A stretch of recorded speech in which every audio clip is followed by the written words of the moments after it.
Okay, I know the title of this video might seem bold, and I will address that. But first, let's all drift away to some smooth goblin jazz.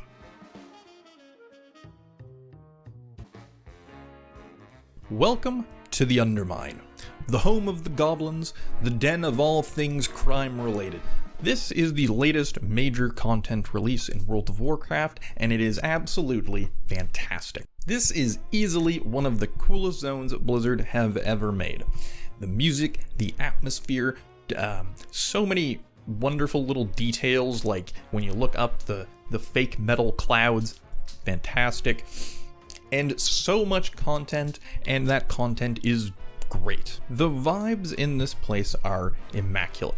It manages to perfectly capture that atmosphere that's always been around the goblins, that sort of junkyard combined with a sleazy casino. It's like New Vegas, but actually it's exactly like New Vegas. But if this zone was just nice to look at, I would not be making this video right now. No, the Undermine is great because it has tons of content, and that content is some of the best content Blizzard have ever put into the game. The story here is excellent. Look, as somebody who unironically plays WoW for the story, I love it. Gazlo and his whole character arc of coming to kind of take ownership of the Undermine and, you know, going from I hate this place and I want nothing to do with it to defending it and basically being the savior is amazing. Trade Prince Gallywix is just such a slime ball. He's easily one of the best villains the game has seen. Even if he's not like the most threatening, you know, he's not here to destroy the world. He just wants to make himself rich. But he's just so hateable. With every line that he speaks, you want to punch him in his fat little goblin face. We want a new deal. Hear that, Ugg? A new deal. And you all feel the same way, huh? You, Revel Gaz? Nikki? Noggin Fogger? No, Marin. No? So really, it's just you. And I know he is working with Xalatath, and she's like pulling the strings, but like he's not in it because of that. He just wants to get paid, and he thinks that she can, you know, help him basically make more money. And I think Blizzard have found a really great formula for questing in endgame zones. For the story, you'll get to a new area, and there will usually be 2 to 3 quests. One of these quests will be your standard MMO, kill 12 enemies kind of thing. The other one will be a much more specialized, interact with this thing, interrogate somebody, find a special item or notes or intel, and once you finish those 2 quests, you'll move on to another couple somewhere else. And then every couple quests, there will be either a cutscene or some big set piece event, like, you know, they love to make you fly around and like drop bombs on enemies, that kind of thing. I think it's great though, especially when combined with the fact that the story generally doesn't outstay its welcome, because you're only getting here at level 80. You don't want to spend, you know, 25 hours just grinding through story quests. Nope, each new release is a couple hours of quests, and then you're done and you're free to go back to whatever it is you were already doing. Dragging it out would be annoying, and I think, frankly, Blizzard have found a really nice sweet spot of giving us the story and content versus not just dragging it out and wasting your time. That being said, it'll take a couple hours if you don't get sidetracked, but there's a lot of ways to get sidetracked here. I love how many little flavor quests there are dotted around the map. Again, this is an endgame zone. They don't have to put like tons of normal side quests around, but they do anyway. And they're not like all completely low effort. Some of them have like voice acting in it, special animations and stuff. More than you would expect from completely optional quest where the only reward is like a couple gold. And again, as somebody who reads quest dialogue, I know I'm weird, alright, shut up, and enjoys them, there's tons of variety here. These are well written, and they have a ton of personality. There's like a whole side quest chain about a rent dispute in a goblin apartment building. I love that. That's awesome. Beyond quests though, there are so many world events constantly going on. Not just bosses, there are bosses, but things much more goblin-y things like digging for scrap. putting out fires, or delivering packages with your drive. What's Drive, you say? Well, Drive is the new transportation system exclusive to the Undermine. Skyriding 2.0, but it's worse. Your very own Goblin Hot Rod you can customize to your heart's content and drive around the Undermine. Well, I love the idea. I think thematically it's very cool, and I'm happy that Blizzard are, experimenting and trying new forms of transportation. In practice, this thing handles like you're trying to drift a double-decker bus on a skating rink while drunk.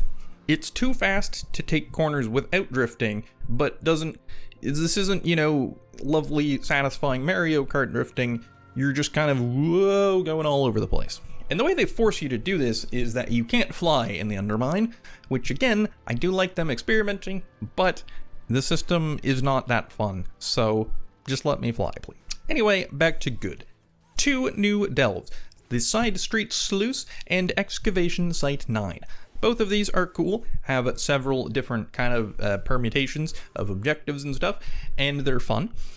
There's also a new dungeon, obviously, Operation Floodgate, where you're trying to stop the goblins from messing up the dam in the deeps. And there is obviously a new raid with the new season. And okay, I am a casual player, but can I just say, the Liberation of Undermine might be the best raid they've ever added to the game. Oh my god, it's awesome. It is so cool. Obviously, the music and atmosphere continue to be peak, but the level of creativity with the boss design here is on another level. You literally fight a giant slot machine, and you have to play slots to beat him. There is a giant robot dinosaur who fights a giant gorilla, and they have like a, Goku or Gohan and Cell like Kamehameha battle every couple minutes in the middle, and you have to not die to that, and it's incredible.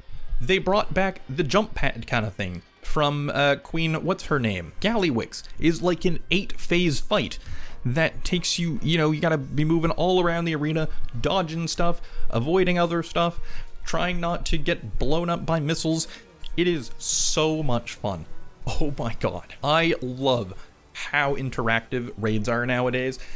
Look, no offense to any classic players, but the old raids where you just stand still and get hit with unavoidable waves of damage, they're boring, okay? I'm sorry. I don't like those. I like this. Please, make me move around. Make me play the game. I want to have to dodge stuff. Yes, I know I do lose DPS when dodging stuff, but the better you are at the game, the more you can dodge stuff and keep doing damage, and it allows player skill to shine even more, especially as a DPS. I know it's kind of a trope, avoid the circles. Yes, make me avoid the circles, and the lines, and jump over stuff, and throw meat at the boss, and play slots, and do all of this crazy stuff. That is so much more fun than just sitting there pressing the same 4 buttons in the same order over and over and over again. And look, the mechanics of WoW on a fundamental level are very simple, but Blizzard have proven over the last couple raids that they can make really interesting and fun things to do with those mechanics. And if you want an example of how far you can stretch simple mechanics, you don't have to look very far. Look at RuneScape. In that game, you click to move, you click to attack. That's pretty much it.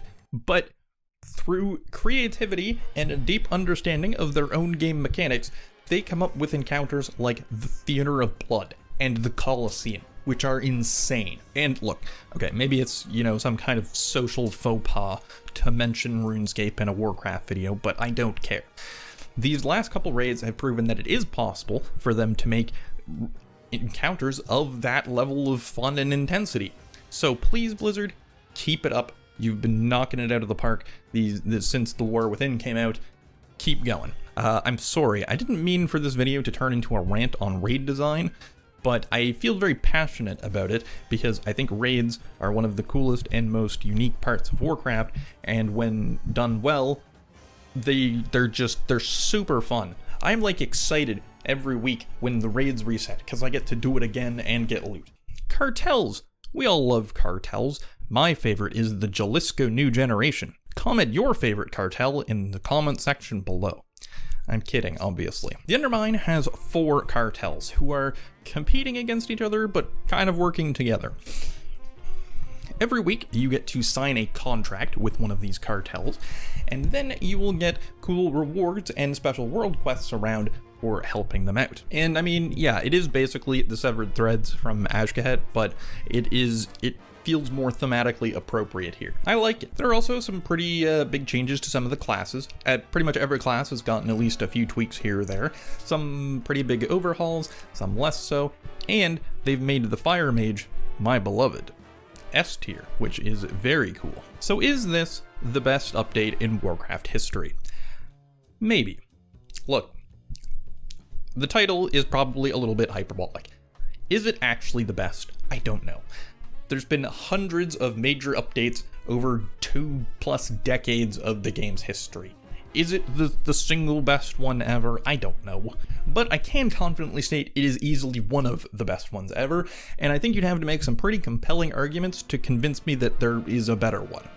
The atmosphere, the story, the sheer amount of content, and quality content, not just garbage. It feels weird to say this, but good job, Blizzard. Actually, I rescind that. Good job, Microsoft, because ever since they purchased Blizzard for like $29 billion or whatever it was, it seems like Blizzard have actually been kind of getting their crap together. There haven't been any major controversies lately, and most of the stuff they've put out has actually been quite good. So, thank you, Microsoft. Will we enter another golden age of Blizzard? Probably not, but hey, I can dream, can't I? So, the Undermine. If you've enjoyed this video, please subscribe. I'm almost at 1,000 subs. That would be neat. Very, very kind of you if you did that. And leave a comment letting me know what you think about the Undermine. And I will have more videos coming soon. I'm making a video about the Discipline Priest and how it gave me an aneurysm. So, don't miss that. Subscribe. Goodbye. It's all good. Not a problem. Okay, now we get the purple. White light.